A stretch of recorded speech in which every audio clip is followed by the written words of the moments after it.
And prison is very, very hard on people who hurt kids.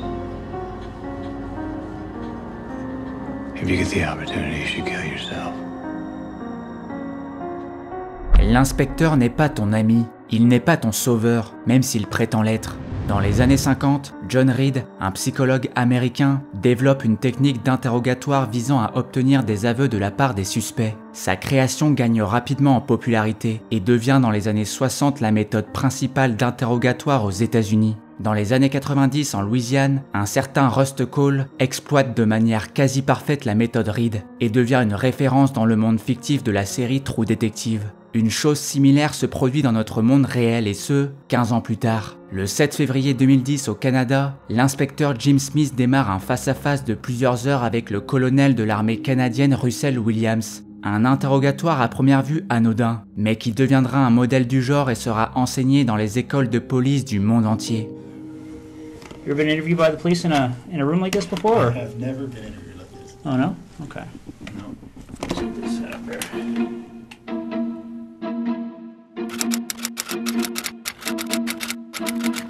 La méthode REID se base sur 3 composantes, l'analyse des faits, l'analyse du comportement et l'interrogatoire. Le but de la première étape est de préparer les futurs entretiens en réduisant le champ des suspects et en étudiant plusieurs éléments liés au crime et à son auteur. Il y a d'abord l'analyse des preuves matérielles du crime, comme les empreintes, l'ADN, les témoignages ou les vidéos. Sont également étudiés les liens entre les suspects et la victime. Certains crimes supposent un accès privilégié à la victime et excluent l'implication de loups solitaires. Si on prend l'exemple d'une femme tuée à son domicile sans trace d'effraction, il peut évidemment toujours s'agir d'un inconnu ayant manipulé la victime pour rentrer chez elle, mais force est de constater qu'il y a plus de chances que le meurtrier soit un proche. L'autre point d'attention des inspecteurs porte sur les alibis des suspects, qui sont scrutés de près. Par exemple, un alibi corroboré par une simple connaissance du suspect aura plus de valeur que celui qui est appuyé par sa femme, car dans ce second cas, le lien entre les deux renforce le risque de complicité, et donc de mensonge. Ces alibis sont également comparés à la chronologie des événements connus des enquêteurs, pour vérifier de leur solidité. Le quatrième aspect porte sur la recherche du mobile du crime, qui passe par une étude approfondie de la vie des suspects, de la victime et des liens existants entre eux.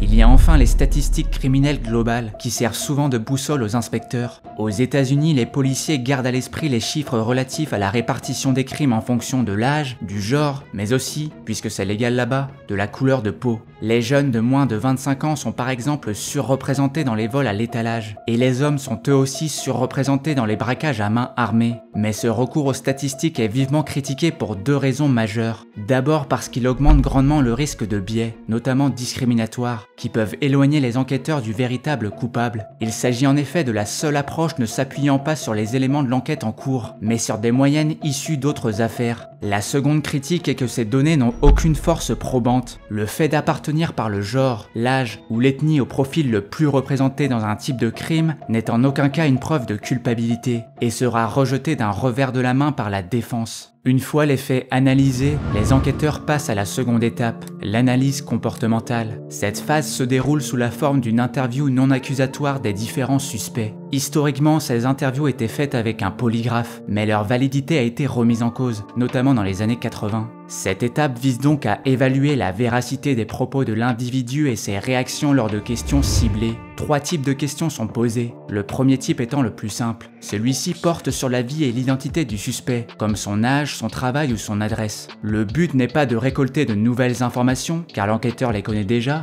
mais d'analyser l'attitude de l'individu quand il est calme et de créer un climat de confiance avec lui. Le second type comporte des questions relatives à l'enquête en cours. Il s'agit là de questions sur l'alibi du suspect et sur son lien avec la victime. Là encore, l'enquêteur connaît déjà les réponses et cherche ici à repérer les mensonges et contradictions de son interlocuteur. Vient enfin le dernier type, qui se traduit littéralement par « questions provocatrices de comportement ». Ces questions ont été élaborées par John Reid pour faire ressortir les différences dans les réactions des coupables et des innocents. Par réaction, on se réfère ici aux propos et au langage corporel de l'individu. Voici quelques exemples avec les retours anticipés par les experts. Selon vous, celui qui a commis ce crime mérite-t-il une seconde chance ? Face à cette première question, les innocents sont souvent plus durs alors que les coupables montrent davantage d'empathie. Quelqu'un qui a des principes mais qui traverse une phase difficile pourrait-il commettre ce crime ? Là encore, les innocents sont plus fermes, tandis que les coupables ont tendance à justifier et minimiser le crime commis. Pensez-vous que les enquêteurs peuvent se tromper ?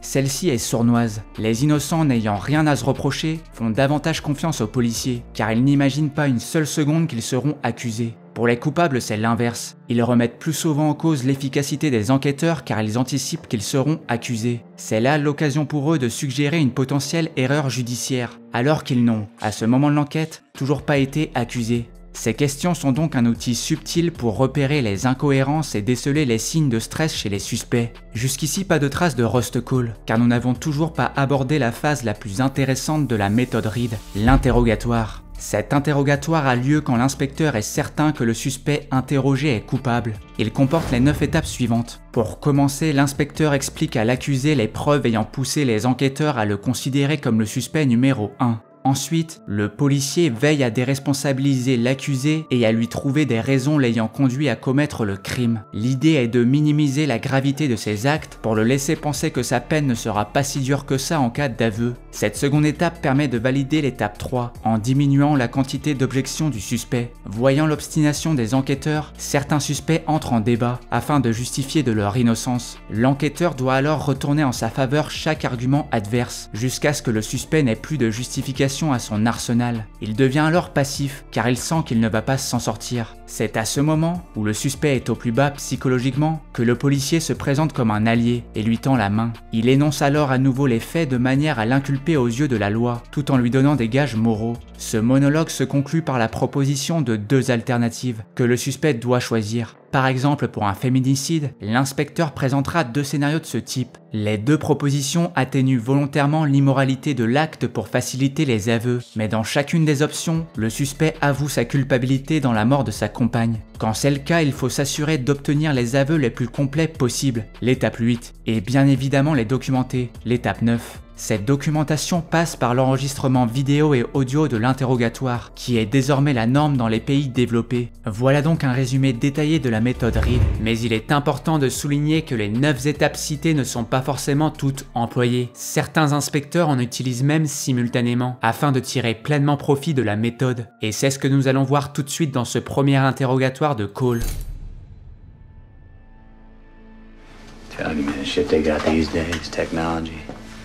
Fingerprints, DNA, you gotta be a fucking genius to get past that shit. Let's face it, Francis, you ain't no fucking genius, are you? En 2002, un homme dénommé Francis est accusé d'avoir braqué une pharmacie et tué 2 personnes. Les policiers de la ville l'interrogent à de multiples reprises mais ne parviennent pas à le faire avouer. Ils réussissent tout de même à récolter des preuves tangibles de sa culpabilité et relèvent des contradictions dans ses déclarations. Ils font donc appel à RUST COHLE pour briser sa carapace avec la méthode REID. Dans cet interrogatoire, RUST part du principe que l'homme en face de lui est coupable et démarre en exploitant les étapes 1, 3 et 5. Pour la phase 1, RUST rappelle à Francis qu'il est le suspect numéro 1 et qu'il ne parviendra jamais à manipuler les inspecteurs. Cole expose d'abord les faits et les preuves qu'il a contre lui, impliquant ADN et empreintes digitales. Il pointe également les contradictions dans ses déclarations. Francis a d'abord expliqué avoir obtenu les médicaments ailleurs que dans la pharmacie. Il a par la suite changé sa version et prétendu n'avoir aucun souvenir de la personne qui lui les a confiés. En accablant son interlocuteur, RUST lui fait comprendre qu'il est dos au mur. Durant ses explications, Cole commence subtilement la phase 5 consistant à se présenter comme son allié. À 2 reprises, il s'exclut du groupe d'enquêteurs cherchant à le coincer, en employant le pronom « il » à la place du « nous ».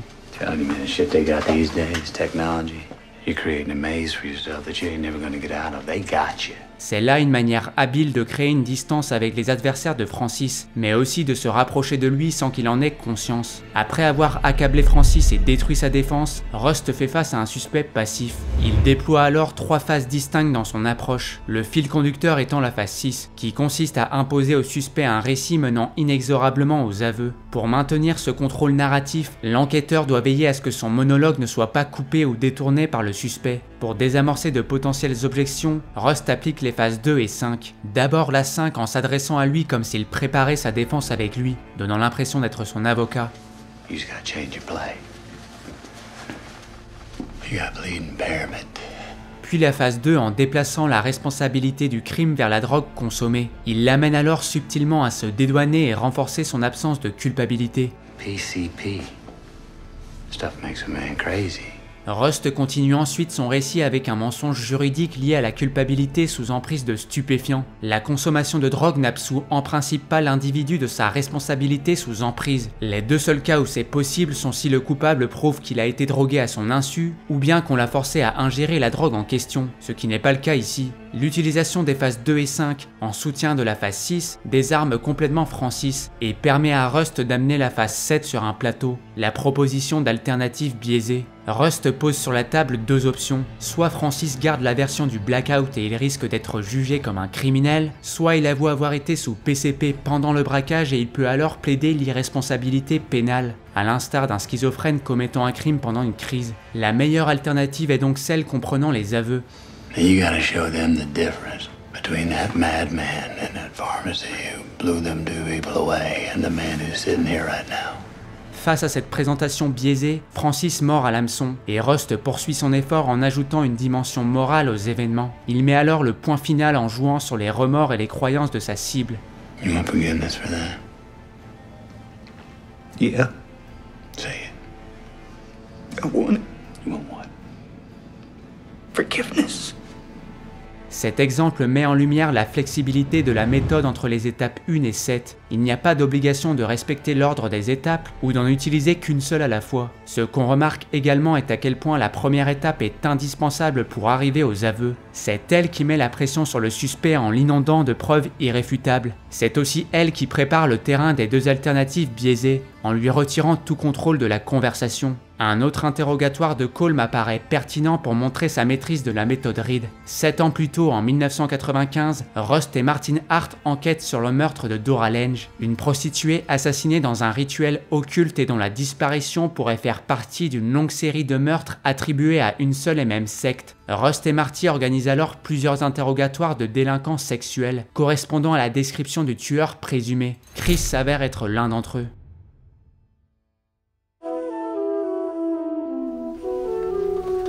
You're not bad. There's a weight, and it's got its fish hooks in your heart and your soul. You are only as the Lord made you.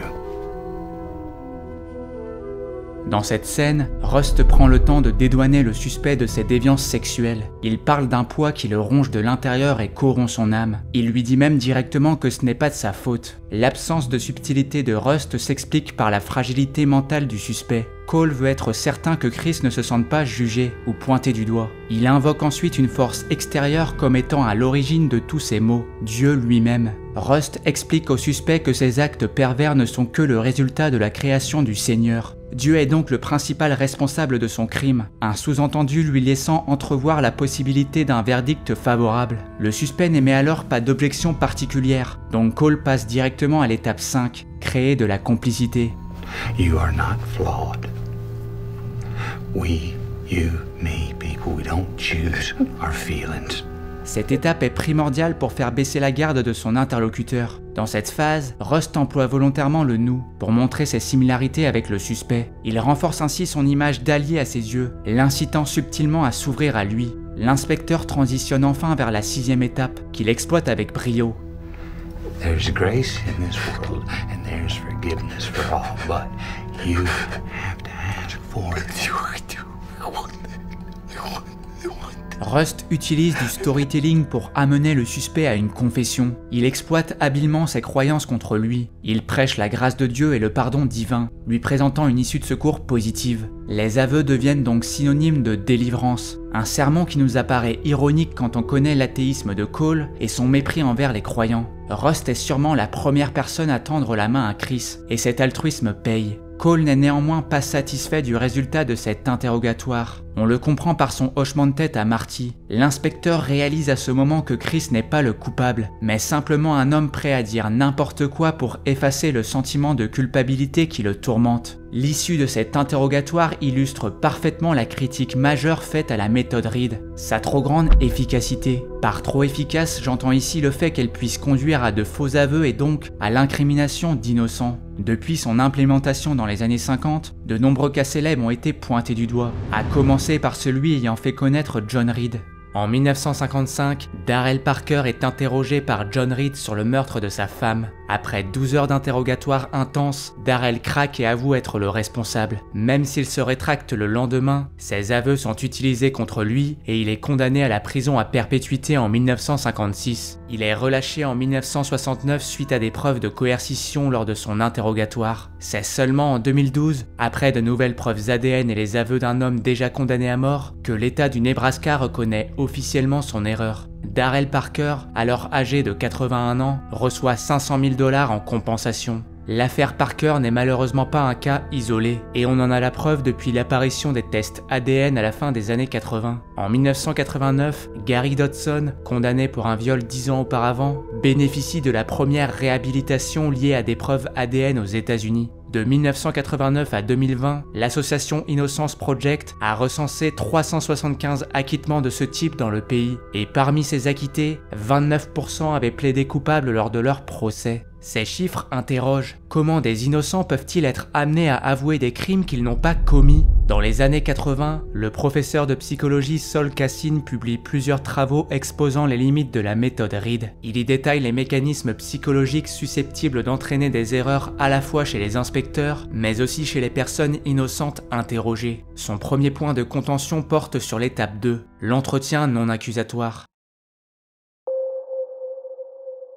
Les conclusions de cet entretien sont en grande partie basées sur l'analyse comportementale du suspect, une discipline qui de 1 ne fait pas l'objet d'un consensus scientifique et de 2 laisse une trop grande place à la subjectivité des inspecteurs. Les erreurs les plus fréquentes naissent d'une mauvaise interprétation du langage corporel et des émotions, en particulier l'anxiété. Cette émotion est en effet souvent interprétée à tort comme un signe de culpabilité, alors qu'elle peut au contraire être révélatrice d'innocence. Prenons 2 exemples concrets. D'abord celui d'un psychopathe coupable de meurtre qui, lors de l'entretien, se met à mentir pour éviter l'inculpation. La première chose à rappeler est que les neurosciences ont depuis plusieurs années mis en lumière des différences cérébrales importantes chez les psychopathes. Je détaille cela dans ma première vidéo sur la psychopathie. Pour résumer sans évoquer toutes les zones impliquées, un déficit d'activité de l'amygdale explique en grande partie leur faible réaction au stress, tandis qu'une mauvaise connectivité entre l'amygdale et le cortex préfrontal réduit leur capacité à ressentir de la culpabilité. Or, les 2 principales émotions qui rendent difficile le mensonge sont justement la peur et la honte. Voilà pourquoi les psychopathes mentent plus facilement, et chez certains, dire la vérité ou mentir active les mêmes zones cérébrales et suscite donc les mêmes émotions. Notre second exemple implique cette fois-ci une personne innocente, mais présentant des signes d'anxiété. Plusieurs raisons peuvent l'expliquer, à commencer par l'environnement et le contexte de l'entretien. Le face-à-face dans une salle fermée, avec une figure d'autorité, et dans le cadre d'une affaire très grave peut être intimidant. L'autre crainte est celle d'être accusé à tort. Certaines personnes, du fait de mauvaises expériences passées avec des policiers ou d'une méfiance générale envers les institutions, craignent que leurs paroles soient utilisées contre elles. La peur de faire une erreur lors de la présentation de leur alibi, que ce soit sur les dates ou les lieux, crée alors de la nervosité. La dernière explication porte sur les traits de personnalité. Certaines personnes sont plus timides ou anxieuses socialement, et risquent donc de montrer des signes de stress malgré leur innocence. Le danger de cette seconde étape devient alors évident. Désigner la mauvaise personne comme suspect principal et la préparer directement à la 3e étape, l'interrogatoire. Sol Cassine identifie 2 types de faux aveux pouvant être causés par la méthode REID. Le premier, le faux aveu de complaisance, est un aveu décidé par une personne toujours certaine de son innocence. Il résulte principalement d'une volonté de se sortir d'une situation insurmontable psychologiquement. Par exemple, l'étape 4 de l'interrogatoire de REID peut être vue comme une source de fatigue mentale et physique. Le fait de nier les objections du suspect et de retourner ses arguments contre lui est si démoralisant qu'il peut faire craquer un innocent s'il est utilisé sur une durée suffisamment longue.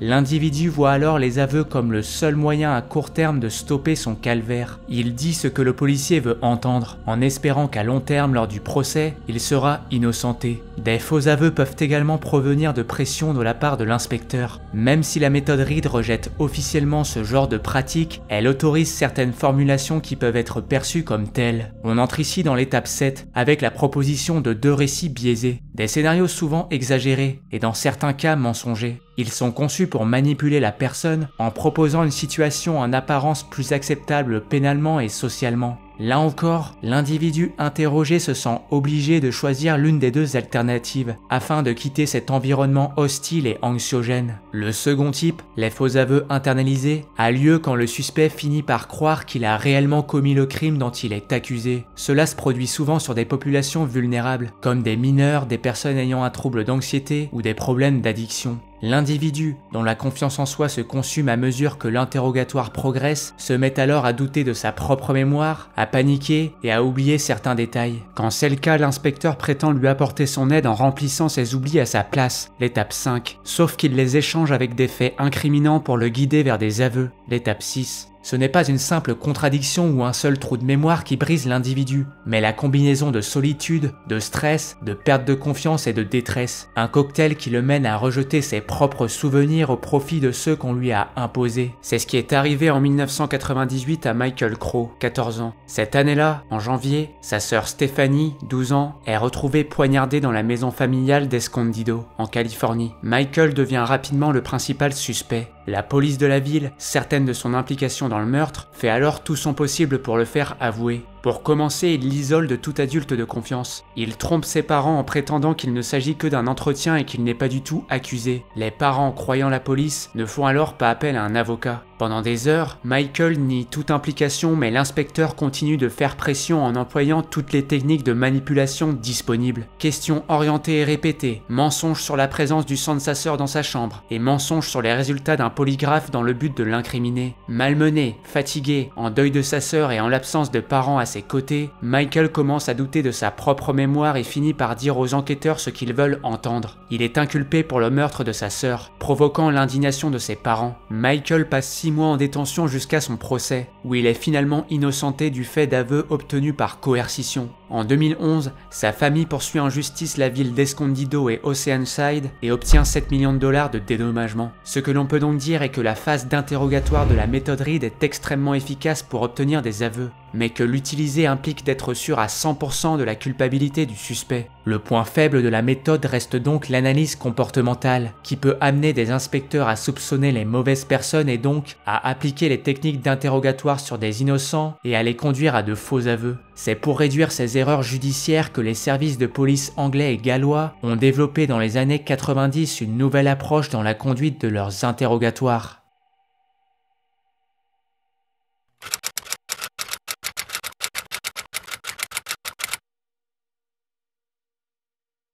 Jessica Lloyd is one of 4 cases that we're currently investigating. Okay, they involved somebody entering 2 different women's houses in the evening hours and committing sexual acts. Yeah. Okay, in November of 2009, a young lady by the name of Marie-France Como, My people. yeah, was found murdered in her home in Brighton. Yeah.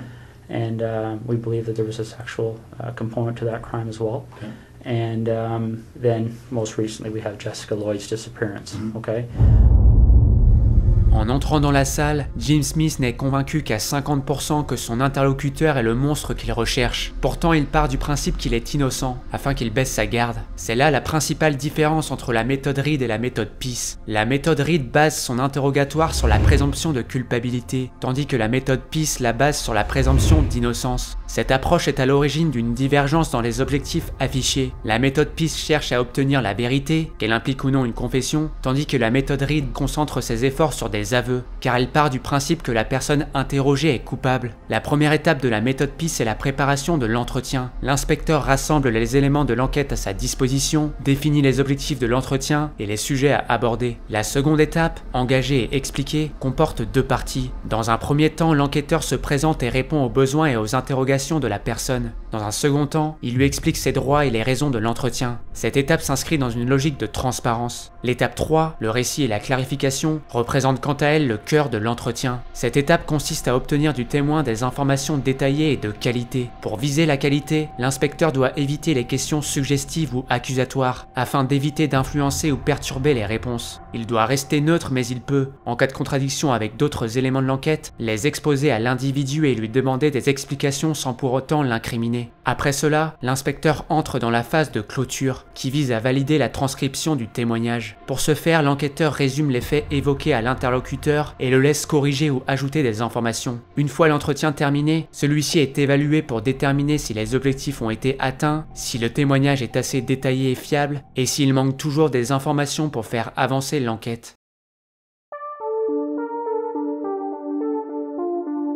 En 2010, Jim Smith enquête sur la disparition de Jessica Lloyd dans le quartier de Tweed, au Canada. Durant l'enquête, lui et ses collègues ont fait le rapprochement entre cette disparition et 3 autres affaires survenues dans le même quartier durant les 5 derniers mois. Le colonel Williams est interrogé pour plusieurs raisons. D'abord, il faut savoir qu'il est propriétaire de 2 résidences, une maison familiale située à Ottawa où réside sa femme et une maison secondaire à Tweed d'ordre professionnel. Il y séjourne quand il travaille à la base militaire de Trenton, située à proximité. Ce qui intrigue l'inspecteur est que sa maison secondaire est située non loin des maisons des victimes et que l'une d'entre elles, Marie-France Como, travaillait elle aussi à la base de Trenton. Pour comprendre la partie de poker qui va se dérouler sous nos yeux, il faut d'abord exposer les intentions des 2 parties. Russell accepte l'entretien car il se dit qu'un innocent ne refuserait jamais de discuter avec la police dans un cas aussi grave, surtout un haut gradé de l'armée. Sa seule préoccupation est d'apparaître comme quelqu'un d'innocent. Cet état d'esprit tombe bien, puisque l'une des doctrines de la méthode PIS est de traiter chaque personne comme si elle était innocente. Jim, quant à lui, veut obtenir le témoignage le plus détaillé de sa part et le plus proche de la vérité. Pour ce faire, il doit dans un premier temps le persuader que la police n'a aucun soupçon à son égard. Certains coupables arrêtent en effet leur coopération au moment où ils se découvrent accusés. Il est donc primordial de désamorcer les inquiétudes du suspect, afin d'obtenir au moins un début de témoignage. Jim y parvient de plusieurs façons. You know, obviously our approach to cases like this is that we don't give up on somebody being alive until we get evidence that they're not. So because of that, we're treating Jessica's case as an emergent situation, obviously. So we're fast forwarding things that we might normally take our time with, and that's why we're here on a Sunday afternoon. So again, I appreciate it. We're going to do a pretty thorough interview today. Okay. And the reason for that is because the last thing we want is to be calling people back again and again and again. Okay. Now, Russell, just to avoid any confusion, because people do get confused when they're talked to by the police, is that you're obviously not under arrest here today. Okay.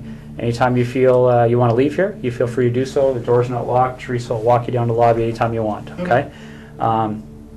If there's anything that comes up in our interview today, Russell, that that you feel you want to talk to a lawyer about, you just let me know. Okay. Jim Smith est parfaitement dans l'étape 2 de la méthode PIS. Il rappelle d'abord à Russell ses droits, ce qui est une obligation légale. Il explique ensuite les raisons de l'entretien et les éléments de l'enquête. Ce qu'on remarque est que, comme RUST COHLE, il utilise le « nous ». Quand il dit « nous allons faire un entretien exhaustif », il l'appelle également par son prénom. L'idée est la même que celle de la méthode REID, créer de la complicité. Par cette approche, il le traite en quelque sorte comme un partenaire de la police, c'est-à-dire un témoin de bonne volonté cherchant seulement à faire avancer l'enquête. Le point qu'on peut noter est la manière dont Jim explique qu'il va procéder à un entretien détaillé. Il présente son objectif comme un fait, ce qui contredit les droits qu'il lui a énoncés. Il ne dit pas « je souhaite qu'on aborde un grand nombre de sujets », il dit « nous allons aborder un grand nombre de sujets ». Cette tournure de phrase introduit l'idée dans l'esprit de Russell que c'est l'inspecteur qui décide de la longueur de l'entretien, alors que c'est faux. Si Russell veut partir au bout de 2 minutes de discussion et sans explication, il est libre de le faire. Voilà comment Jim Smith convainc le colonel de rester le plus longtemps possible. La dernière chose qu'il veut à présent est d'éviter que Russell fasse appel à un avocat. Là encore, il utilise le langage comme un élément de persuasion. Is there any reason you want to call a lawyer now? No. Cette question est chargée à 2 égards. Elle sous-entend dans un premier temps qu'en cas de recours à un avocat, Russell devra se justifier auprès de l'inspecteur, ce qui n'est pas du tout le cas. Elle insinue dans un second temps que cet acte serait à ses yeux un signe de culpabilité, ce qui là encore n'est pas vrai. Jim Smith transforme donc l'option avocat en l'option la plus risquée, alors que c'est au contraire la plus sûre. En 5 minutes d'accueil cordial et une question expédiée assez rapidement, Jim remplit son premier objectif. Russell ne se sent pas accusé et décide donc de rester pour la suite. Place désormais au cœur de l'entretien. Jim Smith aborde d'abord le cas le plus urgent, celui de Jessica Lloyd. La jeune femme a disparu le jeudi 28 janvier, soit 10 jours avant cet entretien, et personne ne sait si elle est encore en vie, même s'il y a peu de chance. Les premières questions de l'inspecteur portent donc sur ce qu'il faisait au moment de la disparition de Jessica. Friday on the day I was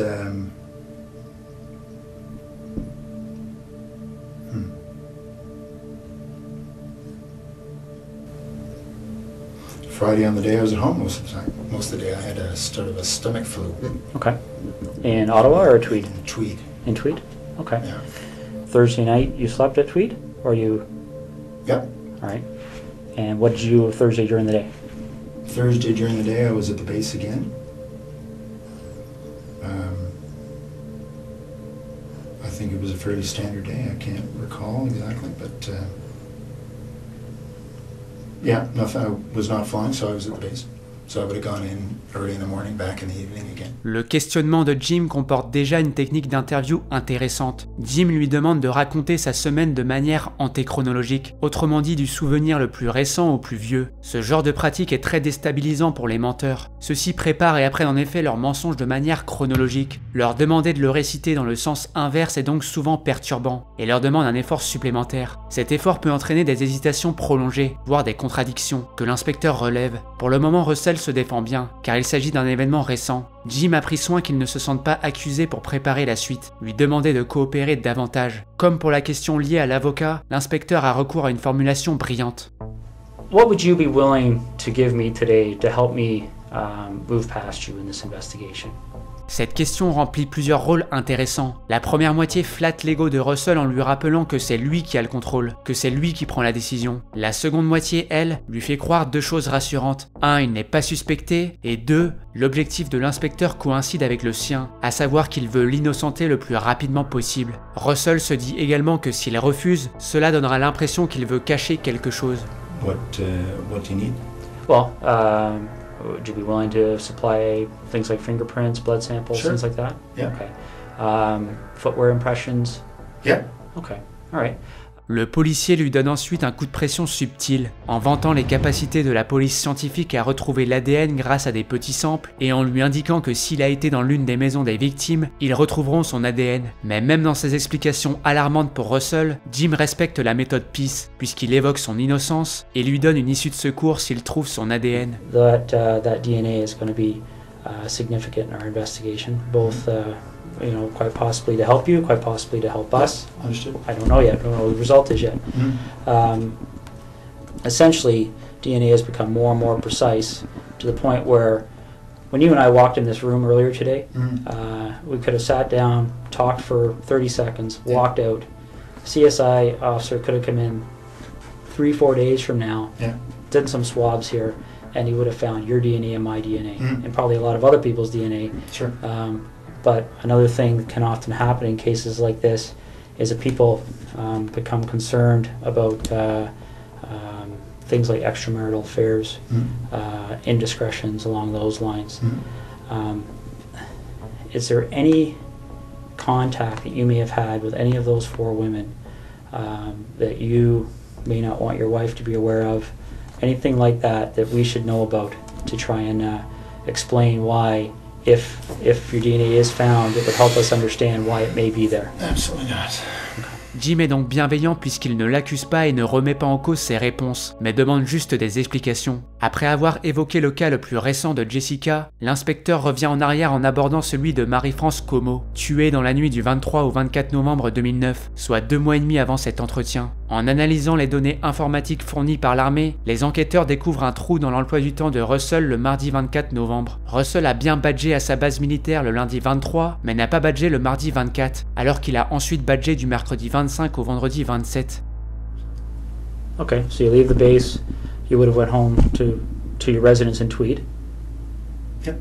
And then you left Tweed in the morning and drove up to your meeting in Ottawa. Yep. Okay. You leave the meeting in Ottawa is a daytime meeting, evening meeting, or do you remember? Yeah, it was a daytime meeting, finished, I don't know, mid-afternoon or so. Okay. We had lunch and then finished. I think my wife and I had dinner because she was here for work, and then I headed back. Do you remember where you had dinner? Well, I don't remember exactly the restaurant, but it was in Westboro because that's where our house was being built at the time. So we had dinner, in a restaurant that we would expect to be able to frequent once the house was finished. Okay. Remember how you paid? One of us would have paid by MasterCard. Yeah. Okay. Are you sure about that, or? Pretty sure. That's normally how we pay for meals. All right. Can't remember if it was me or my wife that paid, but one of us. All right. And you see where I'm getting at, right? I mean, that can be very helpful for us, because if we can track that issue, right? We can put somebody paying for a meal at a location. Well, I was meeting with 15 people or so that day. So. Okay. And what time did the meeting end? I would say between 3 and 4. Okay. And are you sure that that's the same day you went out with your wife? Well, I think so. Yeah, because she was here, and I think that was the day we went to this restaurant in Westboro, yes. Okay. Russell explique donc avoir été au restaurant avec sa femme le mardi soir à Ottawa, puis être rentré dans la nuit à Tweed. Là encore, Jim ne lui met pas la pression et le rassure. Il lui explique en effet que son objectif est simplement de trouver toute preuve pouvant prouver son alibi. L'inspecteur revient ensuite à l'affaire en cours, la disparition de Jessica Lloyd 9 jours avant cet entretien. Jim révèle que les policiers ont trouvé des traces de pneus similaires à celles de sa voiture sur un terrain vague en face de la maison de la victime, et ce, juste avant sa disparition. Comme pour l'épreuve ADN, l'enquêteur rappelle l'expertise de la police quant à l'identification des modèles de véhicules grâce à ce genre de traces. One of the other things that they do to try and identify the type of vehicle that may have left those tires, well, is they do two things. They talk to witnesses. Okay. There was a female police officer that actually drove by that location that evening and recalls seeing an SUV type vehicle in the field to the north of Jessica Lloyd's house, consistent with a Pathfinder. Okay. Could maybe consistent with other things, but consistent with a Pathfinder. And they, what they also do to try and identify the type of the vehicle is they look at what they call the wheelbase width, okay? Because different vehicles, different makes, models have wheelbase width. So they can take those two sets of tire tracks, measure the distance between them, okay, and determine what the width is, and then they can enter that into a vehicle database, and it will spit out the types of vehicles, okay? Your Pathfinder's wheelbase width is very, very close to the width of the tires that were left in that field, okay? Do you have any recollection at all of being off that road? I was not off the road, no. Okay. Quand on prend du recul sur le déroulement de cette phase d'explication, on se rend compte que les affaires ont été évoquées dans le désordre et que Jim a fait monter la pression progressivement. Il a d'abord abordé l'affaire la plus récente sans révéler les preuves qu'il avait de son côté. Les mensonges appris étaient donc plus frais dans l'esprit de Russell. Ensuite, après avoir prélevé son ADN, il est revenu 2 mois en arrière, dans le cadre de l'affaire Marie-France Como. Cette fois-ci, il lui a apporté la preuve de son absence à son travail le jour du meurtre pour le déstabiliser. Et enfin, il a fait un bond en avant pour revenir à l'affaire la plus récente, mais avec désormais une preuve solide de la présence de son véhicule non loin de la maison de Jessica la semaine du meurtre. Russell est donc à juste titre déboussolé, et Jim enfonce le clou en s'absentant 10 minutes pour le laisser avec ses contradictions et ses mensonges. L'inspecteur en profite pour récolter de nouveaux éléments avec la police scientifique. C'est à ce moment que Jim met fin à la méthode PEACE, soit durant la phase 3. La raison est simple, il n'est pas satisfait des réponses de Russell. Quand il revient, son approche change drastiquement. Il délaisse la méthode PEACE au profit de la méthode REID. I told you when I came in here that I'm going to treat you with respect, and I've asked you to do the same for me. We talked about the whole idea of how we've approached you here, okay? The trying to be as discreet as possible, okay? But the problem is, Russell, is every time I walk out of this room, there's another issue that comes up, okay? And it's not issues that point away from you, it's issues that point at you, okay? And I want you to see what I mean, all right? Le changement d'attitude est net, et Jim adopte pour la première fois un ton accusatoire. Il présente une preuve supplémentaire pour se justifier, les traces de chaussures présentes sur le terrain de Jessica la nuit de sa disparition. Elles correspondent parfaitement aux chaussures qu'il porte en ce moment. Même si elles matchent, ce genre de preuve n'est pas infaillible. Pourtant, Jim se met à mentir pour appuyer son affirmation. La méthode REID interdit les mensonges quand ils concernent la loi. Cela inclut le fait de faire des fausses promesses de clémence, de mentir sur les droits du suspect ou de lui faire des menaces. Elle autorise en revanche les mensonges qui concernent l'enquête, et c'est ce que Jim fait. Essentially, when you're dealing with footwear impressions, we have a gentleman on the OPP who's basically world-renowned. His name is John Norman. And essentially, with footwear impressions, you're in a situation where you're pretty much in the area of fingerprints, okay? And essentially, what we're talking about here is, especially when you start adding in other pieces of information that support an investigative position, okay? this is a photocopy of the boot that you took off your foot just a little while ago, okay? Now, I'm not an expert in footwear impressions, so I rely on the experts. Footwear impressions are very much like fingerprint comparisons, okay? You take a look at this print, and again, this is one print. This person walked through, there's several different prints to compare. So we're going to get features off of one print to compare, features off another print to compare. These are identical.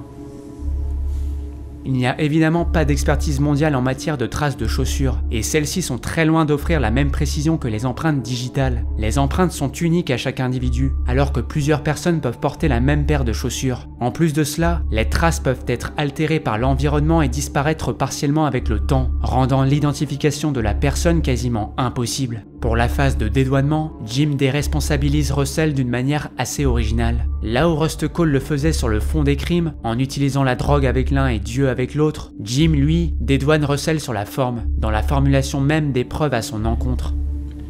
Your vehicle drove up the side of Jessica Lloyd's house. Your boots walked to the back of Jessica Lloyd's house on the evening of the 28th and 29th of January. Il personnifie les éléments matériels de l'enquête. Ce n'est pas Russell qui s'est garé, c'est son véhicule qui l'a fait. Ce n'est pas Russell qui a marché devant chez Jessica, ce sont ses chaussures. Il affirme ensuite le fond de sa pensée. Okay. You want discretion. We need to have some honesty, okay? Because this is getting out of control really fast, Russell. All right? I came in here a few hours ago, and I called you the way I called you today because I wanted to give you the benefit of the doubt. But you and I both know you were at Jessica Lloyd's house, and I need to know why. Le silence de Russell en dit long. N'importe quel innocent aurait rejeté cette information. L'accusation ne porte pas seulement sur sa présence chez Jessica, mais sur la date de sa présence même. C'est celle-ci qui exclut l'infidélité comme excuse. En partant de cette version, cela voudrait dire que Russell aurait eu une aventure avec Jessica quelques heures avant qu'elle ne se fasse enlever. Cela semble improbable et si c'était le cas, Russell l'aurait avoué tout de suite. Or là, il reste silencieux, car il commence à comprendre qu'il est peut-être coincé. Jim en profite alors pour réitérer une offensive, mais cette fois-ci pour le mettre KO. Il accable Russell de manière répétée, et chacune de ses affirmations fait l'effet d'un coup de massue dans l'esprit de Russell. Right now, there's a search warrant being executed at your residence. So your wife now knows what's going on. There's a search warrant being executed at your residence in Tweed, and your vehicle's been seized. Okay. You and I both know they're going to find evidence that links you to these situations. Okay. You and I both know that the unknown offender, male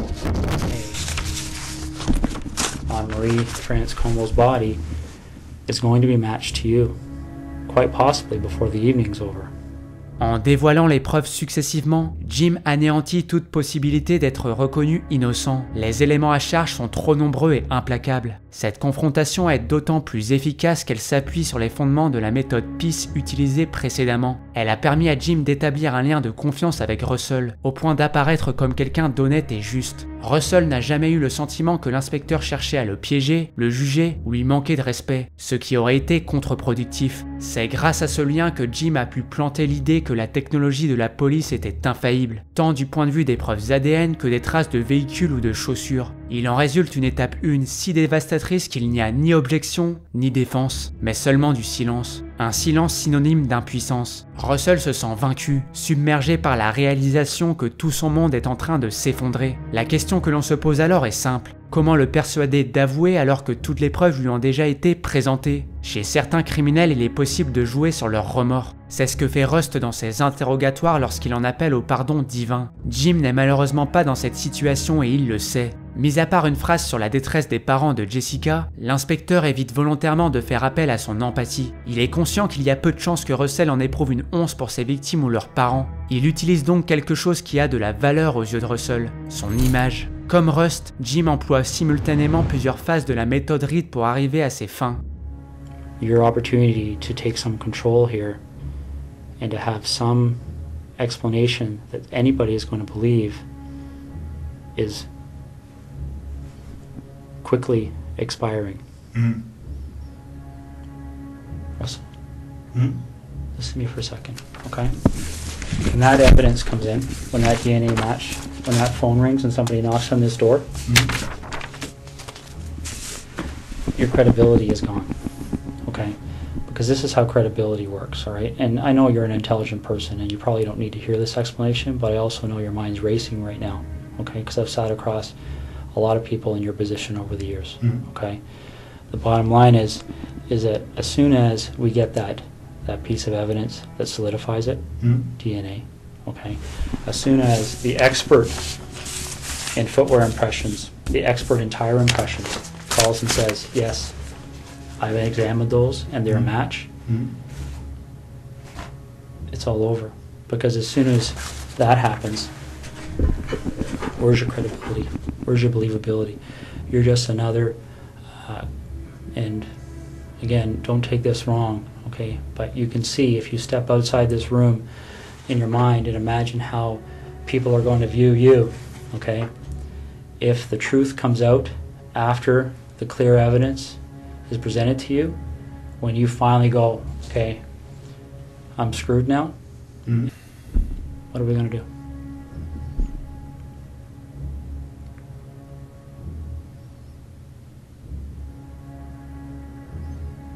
Russell, you know there's only one option. What other option is there? What's the option? Well, I don't think you want the cold-blooded psychopath option. I might be wrong. Because don't get me wrong, I've met guys who actually kind of enjoyed the notoriety, got off on it, got off on having that label. Bernardo being one of them. I don't see that in you. If I saw that in you, I wouldn't be back in here talking to you, quite frankly.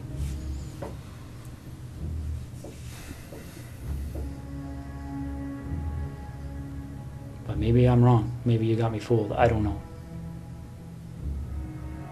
La crédibilité évoquée par Jim est une idée brillante. Elle renvoie au fait d'être pris au sérieux de manière générale. Toute personne dirigeant des hommes est sensible à l'image qu'il renvoie aux autres. Est-il digne de confiance ou non? Inspire-t-il l'insincérité ou l'hypocrisie? C'est cela qui importe à quelqu'un comme Russell. Ce thème développé par l'inspecteur s'incorpore parfaitement aux alternatives évoquées, soit passer pour un psychopathe dénué de remords et d'empathie, soit prendre le contrôle du narratif et potentiellement être vu comme quelqu'un de malade, comme quelqu'un ayant des pulsions incontrôlables mais bien conscient du mal qu'il cause. La seconde option implique des aveux, mais elle est nettement plus bénéfique pour son image. L'argumentaire est donc solide, et il est renforcé par le sentiment d'urgence que crée Jim Smith au sujet de l'ADN. En lui rappelant que la preuve finale et indiscutable de sa culpabilité peut être établie à tout moment, il rajoute une goutte de pression à l'océan déjà existant dans l'esprit de Russell. Au bout d'un moment, la carapace se fissure. What are we gonna do?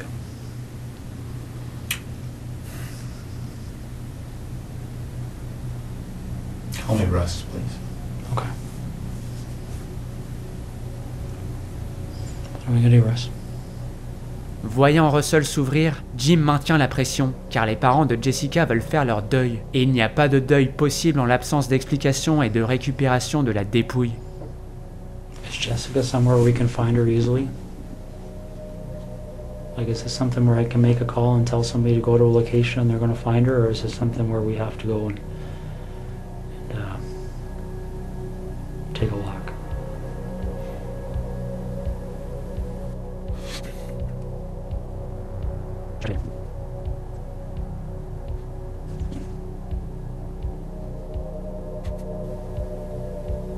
Russ, maybe this would help. Can you tell me what the issue is you're struggling with?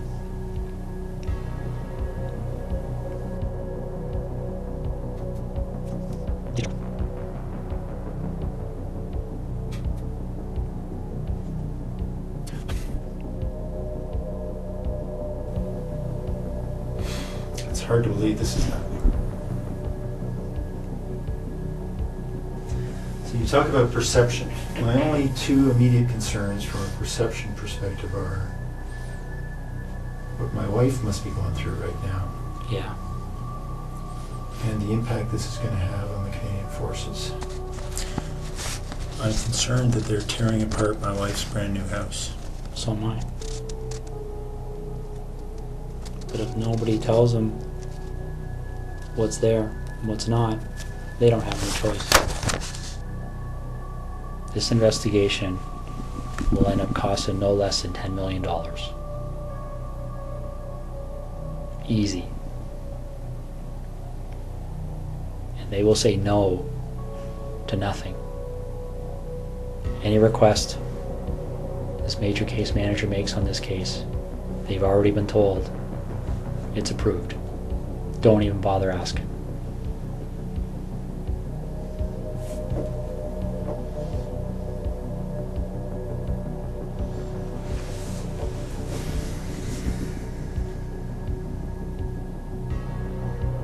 Après 3 heures d'entretien en méthode PIS, suivi d'1 heure et demie en méthode REID, Russell accepte son sort. I want to minimize the impact on my wife. So do I. So how do we do that?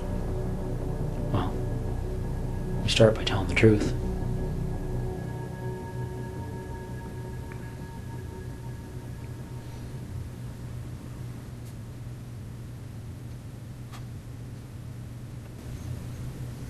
So where is she?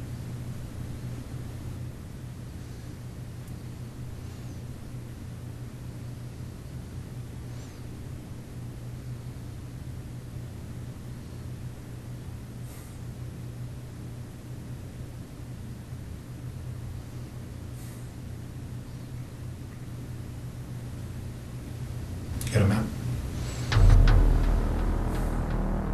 Une seule phrase, une simple question, 4 mots, qui mettent fin à des mois d'enquête et à la terreur qui règne à Tweed. Ou du moins c'est ce que l'on pense. Nous avons vu en détail les étapes 1 à 7 de la méthode REID, que cela soit par le biais de RUST COHLE ou de JIM SMYTH à l'instant, mais il ne faut pas sous-estimer la phase d'obtention des aveux. Il serait aisé pour JIM SMYTH de sauter de joie et de se déclarer victorieux, mais le travail n'est pas fini. Jim garde son calme, il n'exulte pas, il reste concentré et ne quitte pas la pièce pour récupérer une carte, car il a une crainte à l'esprit, que Russell change d'avis et interrompe ses aveux pendant son absence. Jim ignore donc les demandes de Russell et le force à donner le maximum d'informations avant de sortir de la pièce. Which town is she near? Why don't we start there? I'm not sure, but if you give me a map of that covers CALVAIRE down to the highway and over to Tweed and south, I'll show you. Let me see what I got here. I might have something. Is she inside, outside?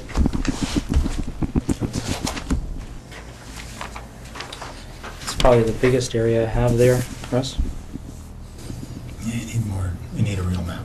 So where am I going on here to get to her? In this block here. Okay. So you're pointing to. A detailed map of that area, and I'll show you where she is. Okay. Is she close to a road? Yep. Is it something where is she buried, or is she somewhere where if you walk there you would fairly easily see her? It's here. Okay. So she's south of 7, east of Tweed, west of 41. How long has she been there for?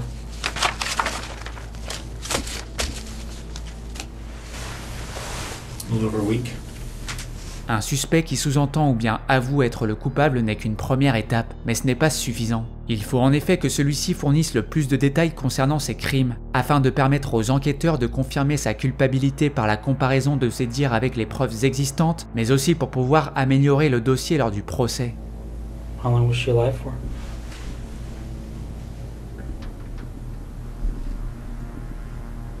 Almost 24 hours, not quite. Okay. Russ, you're doing the right thing here. Okay. Well, again, my interest is in making my wife's life a little easier. And Okay. her family as well. Cette poignée de main initiée par Jim démontre quelque chose d'important. La phase 5 est essentielle pour faciliter les aveux. Autrement dit, montrer de l'empathie au coupable est crucial. Il suffit en effet d'un excès de colère ou d'une remarque méprisante pour gâcher tous les progrès accomplis durant l'interrogatoire. Car si la confiance est brisée et que le coupable se braque, il peut en un instant décider de se rétracter sur ses aveux. Et pour l'inspecteur, il y a de nombreuses raisons de s'énerver. D'abord l'injustice du crime et sa gratuité. Ensuite la fatigue psychologique liée à la durée de l'interrogatoire, qui touche aussi les policiers. Et enfin le comportement du coupable, qui peut faire preuve de nonchalance ou se montrer provocateur. Il faut donc détenir une certaine endurance mentale pour rester calme et neutre moralement face à la description de crimes ignobles. C'est ce que fait RUST COHLE quand il interroge une femme responsable de multiples infanticides. Ayant lui-même perdu un enfant lors d'un accident de voiture, le fait de faire face à quelqu'un mettant volontairement fin à la vie de ses propres enfants pourrait le rendre fou de rage. Pourtant, il fait preuve d'un détachement olympien et reste professionnel. À aucun moment il ne la juge, ne la prend de haut ou ne la blesse, tant que les aveux ne sont pas terminés. Il fait même preuve d'empathie. On le voit dans sa posture réconfortante, la main sur son épaule quand elle dévoile ses crimes. Ce n'est qu'une fois les aveux documentés qu'il se permet un conseil macabre. JIM SMYTH est à présent dans le même cas, avec Russell Williams. Il doit poser les bonnes questions tout en maintenant la complicité qu'il a bâtie au cours des 5 dernières heures. Pour le moment, je pense qu'il y a chez vous davantage de respect pour JIM SMYTH que de haine envers Russell Williams. La raison est simple, je n'ai évoqué les crimes qu'en quelques mots et nous avons longuement observé un Russell calme et respectueux. Même au moment de craquer, il n'insulte pas l'inspecteur ou la police, ne se fait pas passer pour la victime et démontre qu'il se soucie de sa femme. La plupart du temps, nous entendons les récits des crimes du point de vue de la victime quand elle survit, ou bien des journalistes et des policiers à l'issue de l'autopsie. Ce qui change aujourd'hui est que vous allez l'entendre du point de vue du bourreau. Les extraits que je vais vous montrer vont être une manière de réévaluer votre niveau d'émotion associé à Russell Williams. Vous pouvez le voir comme un test, une mise en situation de votre capacité à vous détacher de ce que vous allez entendre, car le détachement émotionnel va être déterminant pour JIM SMYTH afin de récolter des aveux complets. Quand on regarde en bas de l'écran, il est plus de 20h30, alors que l'interrogatoire a commencé à 15h. JIM SMYTH poursuit alors ses bonnes pratiques pour remplir le double objectif de l'interrogatoire policier, épargner les innocents et faire craquer les coupables, car les familles des victimes ne veulent pas de coupables conçus de toutes pièces par de faux aveux, elles ne veulent que la vérité, peu importe la méthode d'interrogatoire utilisée. Eh bien voici la vérité sur le calvaire de Jessica Lloyd.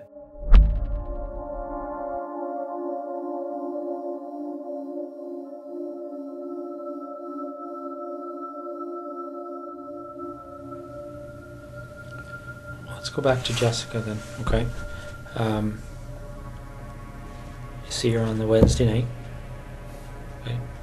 On a treadmill? Mm. How do you see her? She was in the basement, window wide open, on a treadmill. So I drove by. And you went back on the Thursday night, right? Yep. So back on the Thursday night, and you went into the house before she came home? Yeah, she was out. Got in through the kitchen window. It's unlocked. Everything else was locked. So you're in there doing what? Looking around to see who lived in the house. It was just her. Okay. And then what do you do?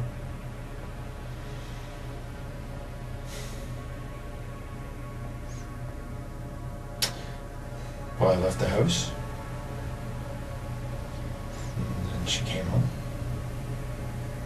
I hadn't been out of the house very long. So I watched for a little bit to see if she was alone. And she was. And then I went in and she went back to sleep. She went to sleep. Okay. So you go in, she's sleeping. And what do you do? Well, I snuck up to the side of her bed, expecting to try to knock her out. She woke up, but she did as I said. So I didn't hit her. What did you say? I said, lie down on your tummy. Okay. She did. I tied her up. What'd you tie her up with? Some rope I brought. So she's on her stomach. How are you tying her up? Just tying her hands behind her back. Okay. She got clothes on at that point? Mm-hmm. What kind of clothes? Sweats. All right. You tie her hands behind her back, and then what happens? Took her clothes off.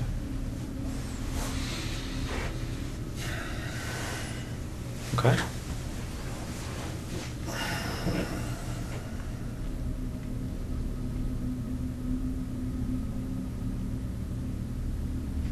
And then what happened? I raped her. A rape can mean a lot of different things. What kind of sexual act took place? Just, vaginal and oral. Okay. Oral. Who was performing the oral sex? Me on her and her on me. Okay. Any condoms used or anything like that? No. No. Do you remember what order those things occurred in? Yeah. I started with the oral sex. Then I raped her. And then later on I made her perform oral sex on me. Okay. Any kind of conversation happening when this is going on? Yeah, a little bit. What was being said? Well, I threatened her before I had her perform oral sex. What did you say? Well, I put a zip tie around her neck. I said that I would pull it if I didn't like what she would do. Okay. So she did what you told her to do? Mm-hmm. Any issues there? Any reason to pull it? No. So, do you remember if you ejaculated at that point? Or at any point? Not at that point, but later on. Okay. So, the oral sex finishes, and then what happens next? Well, I continued to rape her, and I had her put on some of her underwear.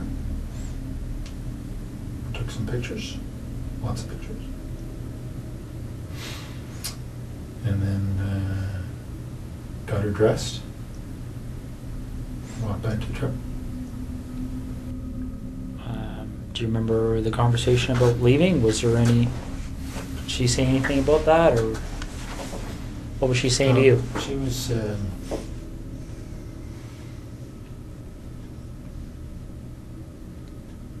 certainly cooperative. Cooperative can mean a number of different things. Was she excited about leaving with you? I mean, I don't want to be sarcastic, but... No, she just didn't put up too much of a fuss. Did she try and negotiate with you at all, or... No. What did she say? Well, I told her that I would let her go later on. Okay. What time, do you remember what time you arrived there?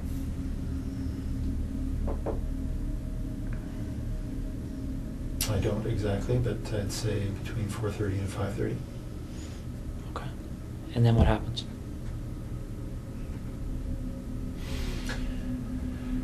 Well, she had to go to the bathroom, get a quick shower, wash her.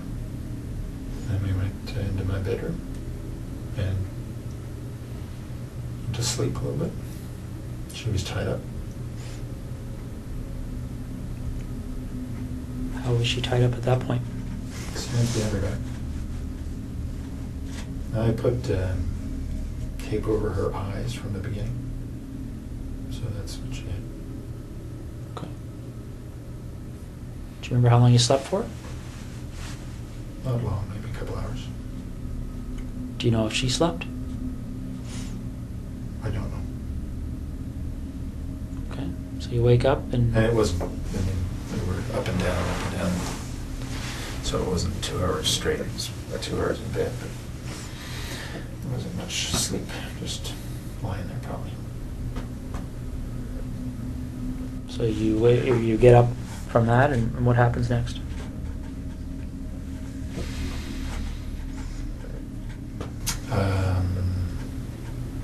She had a seizure, actually. She felt it coming on, and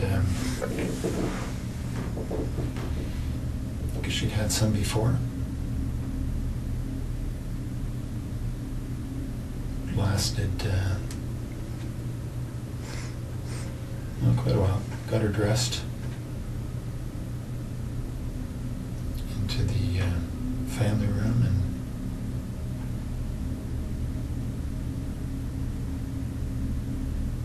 anyway, she recovered. She got obviously stress, but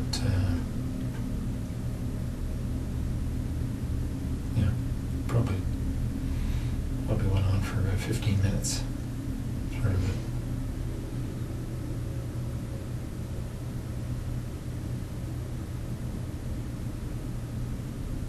So, Yeah. how do you know she had them before? She told me. Did she tell you why she gets them? Well, she suggested it was stress. Yeah, so she felt herself start to tense up and said she thought she was going to have a seizure. So it was convulsions is what she was saying. Okay. So she recovered from that? Yep, I stayed with her and talked her through it and made sure she didn't bite her tongue. And then what happened? Well, then we had a little lie down right there because she was obviously exhausted. Put a cover over her and she went to sleep. So after she'd had a rest for an hour or so, I had her put on a number of different outfits she had. I'm sorry? Put on a number, pairs, panties, bra that she had. That I'd taken from the house. So she put those on and I took pictures. Okay.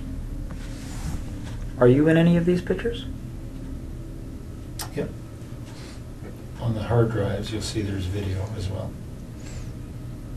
So there's video of the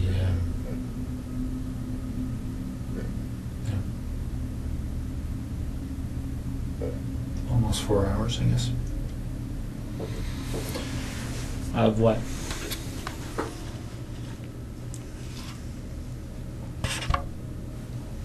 Well, of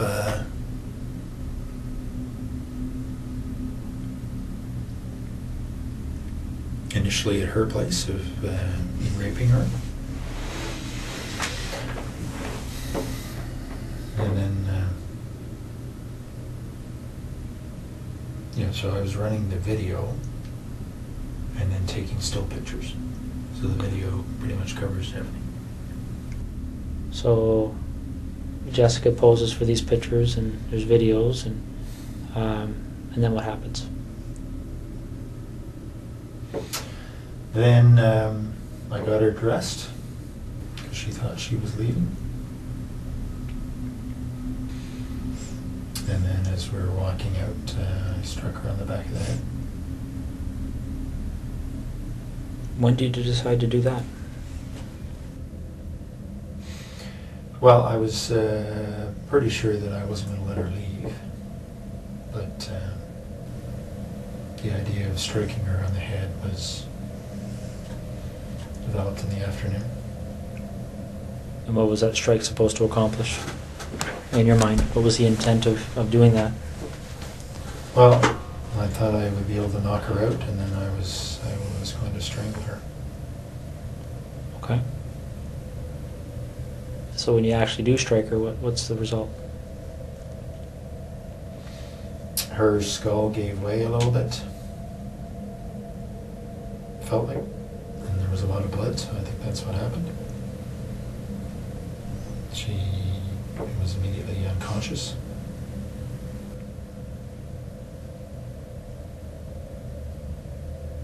And then I strangled her. How'd you strangle her? The same rope. Just put her on her neck Okay. while she was unconscious. And how did you know she was dead?